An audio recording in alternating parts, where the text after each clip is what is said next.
Hit it, hit it.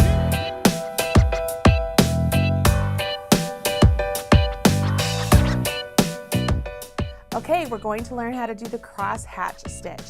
When I first started crocheting, I used to look through all sorts of stitch patterns to test out how to do various stitches. And there were a couple times that I just got a little bit stumped because I did not understand where the designer actually wanted me to put my hook.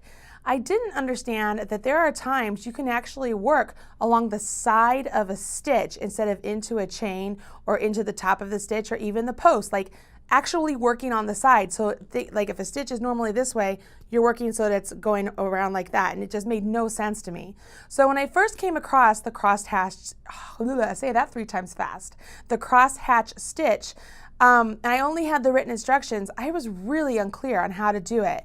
When I was able to chart out the instructions and mess around a little bit with the stitches, it became clear to me how this worked. I would consider this stitch pattern to be a little bit advanced. It's probably one of the most advanced stitches in this blanket. Don't let that scare you though. I mean, at this point in time, you have made so many squares for this blanket, or you've tried out other stitches. Let's tackle this with my help. I'm sure that you won't have any of the stumbling blocks like I had from the beginning. Let's take a look at what I'm talking about. As I look at the baby square or the baby blanket, I'm looking at the cross hatch square right here, and it looks like just a mumble jumble of stitches. And what's going on here is that we have stitches that go this way and stitches that go this way, stitches that go this way, stitches that go this way. It changes directions the whole way. So it's kind of a really neat stitch. I've done it before on a garment and it looks really good. So I thought it was a wonderful one to add to the baby blanket because it doesn't add a whole lot of laciness, but if I wanted to stretch out and create some holes in my baby blanket, it absolutely does that for me. Let's go ahead and jump in and see how to do this. I'm using the pattern available at marleybird.com. It's called the Crochet Stitch Sampler Baby Blanket. We're working on the cross hatch square. It does include the in-class block chain amount, and in your pattern it will have the finished block chain amount. That's the number of chains I use to make the finished baby blanket. We have the written instructions and the charted instructions. So we're going to refer to both for this section as much as I can. All right, you ready to go? Here we are. I am using a worsted Aran weight wool or yarn today. It is Red Heart with Love. I have a size 6mm crochet hook. You can use any crochet hook size that you want to use to get the gauge that you're striving for. I will caution you that this particular stitch pattern tends to stretch a little bit. So if you find that you want to drop down a hook size, if not 2 hook sizes, to make this fit better with the squares for your baby blanket, this is a good time to do that.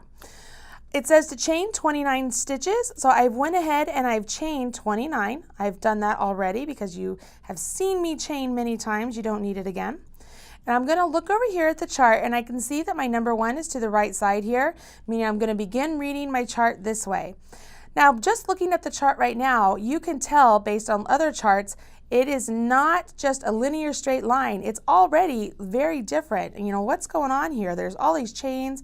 They're everywhere. What's going on? Well, it can get really confusing. So here we go.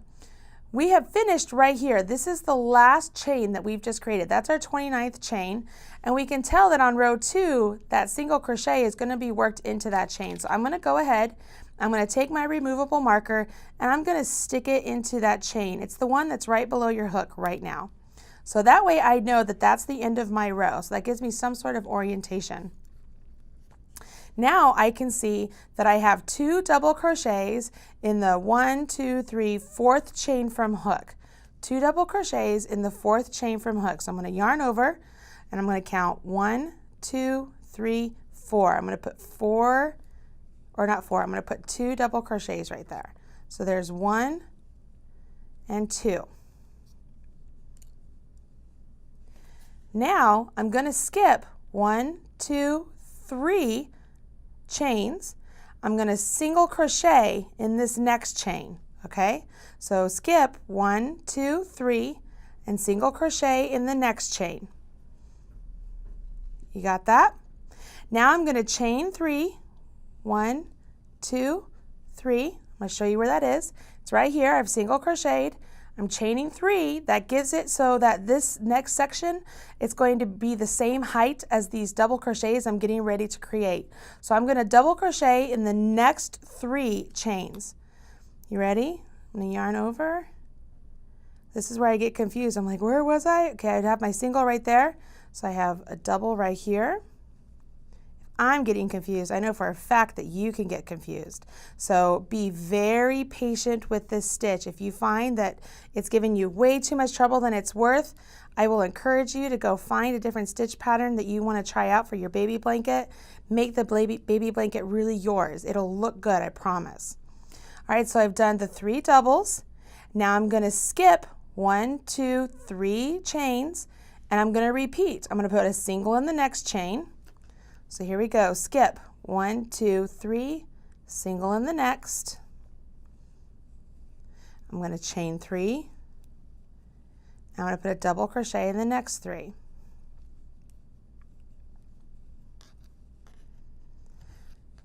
Ooh, 2, 3. Okay, so far, can you kind of see how we're getting that kind of blockage here?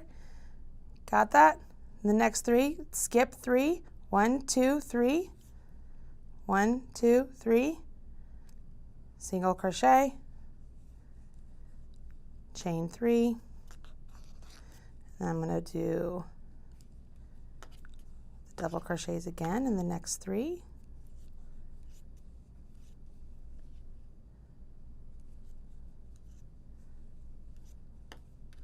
Skip 3 chains, 1, 2, 3. I'm going to put a single crochet in my last. Okay, so this is what we have. This one's right here, this one's right here, this one's right here, this one's right here. Can you see that? It's all like going to on the bias. All right, so this next section, I'm going to chain 1, 2, 3. 1, 2, 3. And I'm going to turn. Now I know that the top of that third chain is going to be the end of my row. So I'm going to mark it. And I'm going to put 2 double crochets right here in the same spot that I just finished with the single. Now here's where I used to get confused. I was like, well, wait a second, there's no more chains here to work into. Well, what's going to happen is I'm going to actually work all the way over here into these chains, okay? You can work either into the chain or into the space. You know what? I'm going to work into the space, so let's do that. I'm going to just put my single crochet right there into that space, and that's my single. I'm going to chain 3, 1, 2, 3, and then I'm going to put 1, 2, 3 double crochets all into that same space, okay? You see what I mean about it being a little bit confusing? We're going all the way over there. So we're skipping all those double crochets we had created. We have to jump all the way across them to come all the way here to this side to do that. See how that works? So we've done that. Now we have to do that again. We're going to skip all of these doubles, come all the way over here to where our chain 3 is, and do a single crochet, chain 3, and then 3 doubles. Isn't this crazy? I mean, when I first started crocheting as a beginner, I was so confused. I remember my teammate in track and field asked me to help her with a pattern, and I came across a pattern like this, and I told her that it must be written wrong because I didn't understand how you could work into the side of a stitch. Now I know better. So at that time, there was no YouTube for me to go and refer to. Aren't you guys lucky to have me here doing this for you? Showing you how to do something like this? I mean, picture's worth 1,000 words, right? So I've come all the way across, and I can see that I'm going to put my single crochet into the top of that chain 3, which is what I've marked with my marker. So I'm coming all the way across, and I'm putting my single crochet right there. And then I would just begin again. I would repeat the chain 3, 1, 2, 3, turn, put my 2 doubles into that space, I don't want to forget to mark it. So I'm going to set this down and take my marker. I'm going to move it up into that turning chain so that I can remember where that last chain stitch is, and I would carry on down the row. As I stretch this out, you can see that we have stitches that go this way, this way, this way, this way, stitches that go this way, this way, this way, this way, and then it'll continue in that manner all the way along through the whole square.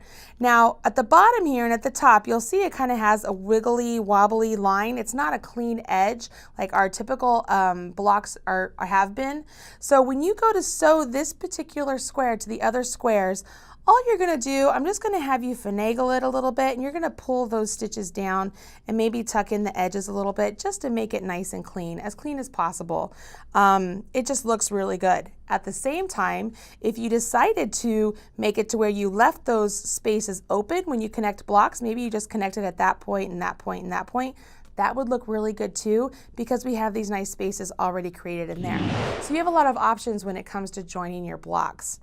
Now that you know that you can put stitches anywhere, just about at the top of the stitch or the post stitches or even in the side of a stitch, you can do the cross hatch stitch pattern without any problems. Let's do this and put it together for your blanket.